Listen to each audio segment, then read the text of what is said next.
Ladies, gentlemen, and all you old school police chiefs, welcome. As always, I am Cosmic, and today we're going to be reviewing This Is the Police, a story-driven strategy game developed by We Happy Studios.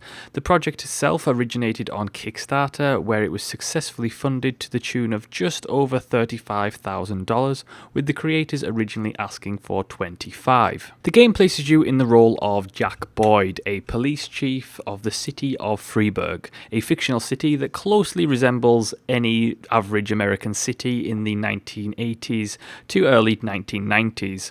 The game starts with the announcement that the obviously corrupt mayor has forced the resignation of Jack, who is well liked by the people of Freiburg.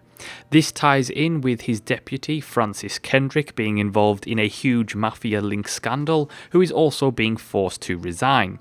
Jack has 180 days until retirement and has taken it upon himself to amass a $500,000 retirement fund before the end of his time. However, events unfold that place Jack in harm's way with both the mafia and the overbearing city council. Now, the story itself is fairly interesting and fun, and certainly has elements of a Max Payne style grittiness to it. The game is fully voiced with John St. John, the voice of Duke Nukem, playing the protagonist himself. The dialogue is well written, if a little bit cringy from time to time. Usually when Jack rounds off an event with a horrific metaphor, it makes you shudder. The flaws within the writing itself are fairly forgivable. The biggest issue, however, comes in the form of the choices embedded within the story itself. So as the story progresses, you are able to make choices in which you choose what form of action you take, and thus determine how the story progresses. Some of these choices do have legitimate consequences. However, I found that some choices are artificial. Some of these choices are utterly illusionary, and no matter what you choose, you still may end up having to do the thing that you didn't want to do in the first place. I dislike when games have a choice system that contains illusionary choices. That being said, there are a ton of choices, not even in the cutscenes, that do affect the story and cause events to unfold that otherwise wouldn't, which is something I really do like about this game. Now, before we get into the mechanics of the game, I wanted to talk about the themes of the game. I've already seen some more political-based sites attacking the game for not accurately representing the state of police and controversies surrounding the police, particularly in the United States. Here's the thing. First, the developer specifically said right off the bat, back when the Kickstarter started, that this game wasn't any kind of political statement. Second, it's a game about the police. It's not a police simulator. It's a narratively driven strategy game with a police setting. Let's not try and make it into something that it ain't. That being said, there are some things in this game that are contrary to logic. Early on in the game, a white supremacist gang runs essentially riot in the streets. In response, City Hall asks you to fire all of your black cops due to rising racial tensions. Why? That doesn't make any sense. Now, I can understand they might be trying to portray the City Hall as corrupt white racists, but it still doesn't make any sense that you're asked to fire all your black cops, which on top of that, if you don't do that, or any of the city requests for that matter, they reduce your budget, meaning that you have to lose an officer, which ultimately hampers and makes the game more difficult. To the point whereby, mind you, that if you don't do any of the city's requests and they constantly reduce your budget, it makes the game nigh on impossible. There are just so many situations that City Hall puts you in which just outright don't make any sense, and the common sense solution to these problems is often not even an actual option in the game. Now, the only logical explanation for these situations being in the game as they are now is that the developers have tried to make the game artificially harder by asking you to do counterproductive tasks, which make no sense. But again, they really don't make much sense, and it's something that you can't just ignore. For example, you take that incident with the white supremacist gangs run rioting. Even if there was rising racial tensions in the city, you wouldn't fire all your black cops, and especially City Hall, being as political as they are, they would not send a formal request for you to do that because of the political backlash, and it doesn't make any sense on any kind of way that you look at it, and it annoys me to the point of no return, because it's ultimately, it sticks with you throughout the game. It's just there, and it doesn't make any sense, and you've got all these different things going on, and then the City Hall requests come along, and they just kind of confound you, and you're thinking, why are you trying to do this? And like I say, the only logical explanation is that the developers have tried to make the game harder by doing this. And again, it doesn't flow with the story. It doesn't make sense narratively. It doesn't make sense thematically. Even if you're trying to set, the world in a more backwards time and culture, it still doesn't make sense for them to do that. But enough about that, let's get on to the actual mechanics of the game. Now, before you start off sending your police officers on to, rape cases and all that good stuff, / not good stuff, but there you go, you get a choice of a song on a record player. Now, the game has a fantastic musical score, and I really like it. And the best thing about the musical score is that you can actually add songs. So you have a catalogue of songs, and you can pay the actual in-game money to gain more to your collection and listen to them as you do the day. Now, the game works itself in days, so you have day 1, day 2, day 3, and each day, as each day ends, you may have a cutscene and some more story, or it might just go on straight on to the next day. And it works fairly simple like that. Now, each day you have a shift of coppers on board. So you have shift A and shift B. Now, each shift has a selection of B officers, and you also have detectives for each shift.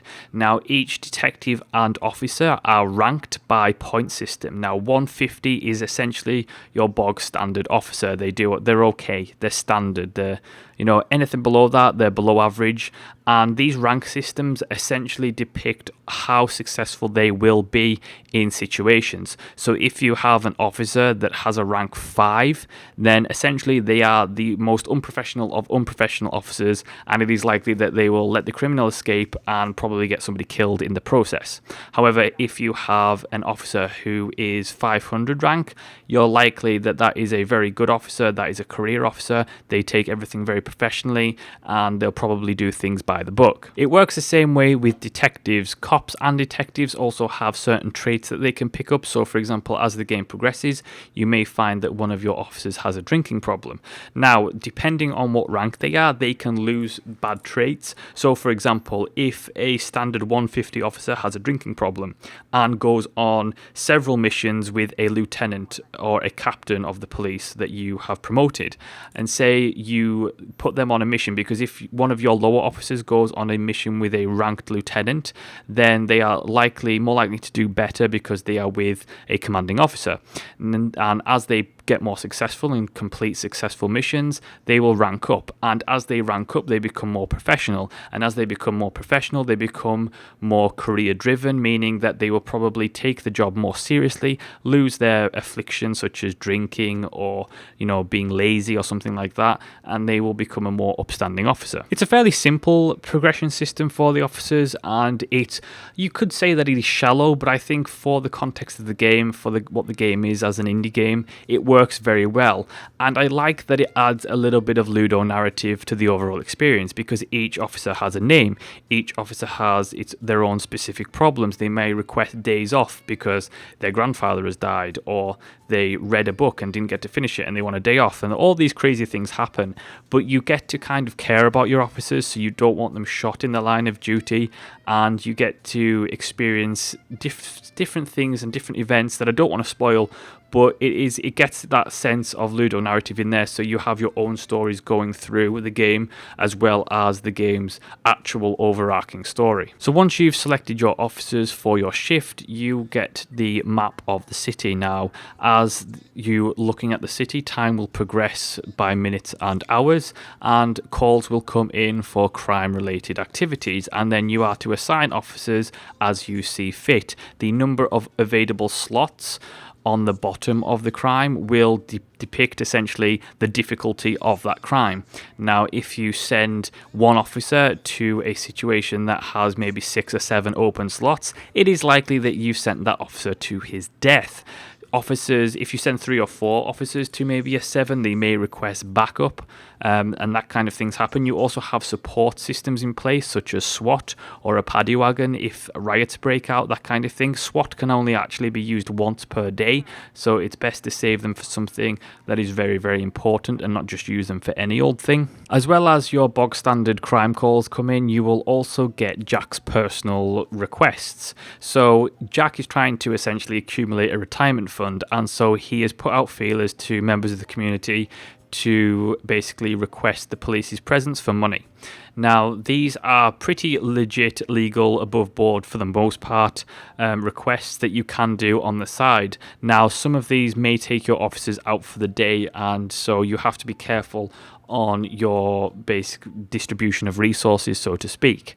You also, as the game progresses, get also other requests that I don't really want to go too much into detail because it will spoil the story for you, but I will say that it gets more difficult, and the available pool of officers, as you progress, more and more calls come in, and you have to really distribute it evenly, play it carefully, and you will definitely, in fact, have to miss some very important calls that you would rather answer, especially considering the amount of crime that goes on in the city. And it's interesting, what I really like about it is that each situation, each event that comes into play has a description of what's going on. So you're talking about what is actually happening at the situation. So you may have, a hostage situation or a rape situation or someone taking a grenade and trying to rob a casino. And not responding to those calls can potentially lead to civilian deaths, and ultimately it will reflect negatively on you, which will then mean your budget get cut and you have to fire officers, which means that for the next day you will have less officers, less resources at your disposal to actually progress in the game. When officers themselves are out on event calls, they may request backup, or they may request that the police chief intervenes and tells them exactly what to do. These events are a lot of fun, and they can have multiple choice endings, and they can do a variety of things, such as you may be asked to handle a hostage situation and tell the police how to proceed in that situation, and the outcome could vary from everybody dying horribly to everything going smoothly, the offender getting arrested and all the civilians remaining unharmed. The actual good point of this game ultimately is its variety. There's a lot of different situations that your police officers get put in. There's a lot of situations narratively that Jack gets put in that become very, very interesting,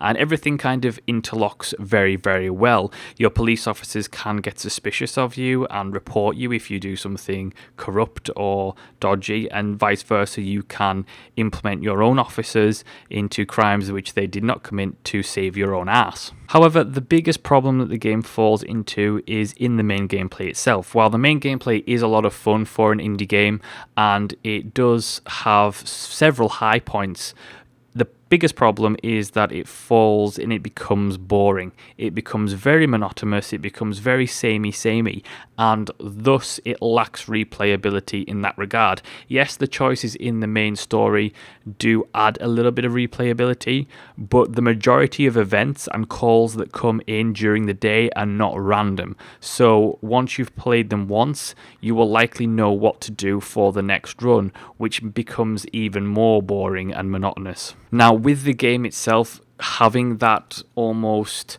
repetitive gameplay, the biggest problem of the game I have found, and this directly ties into its narrative, is its length. It is a fairly long game for what the game actually is, and I think it drags it out a little bit too much on occasion, just an extra few days here and there that are really not needed to progress the storyline. Overall, however, This Is the Police is an entertaining story-driven strategy game.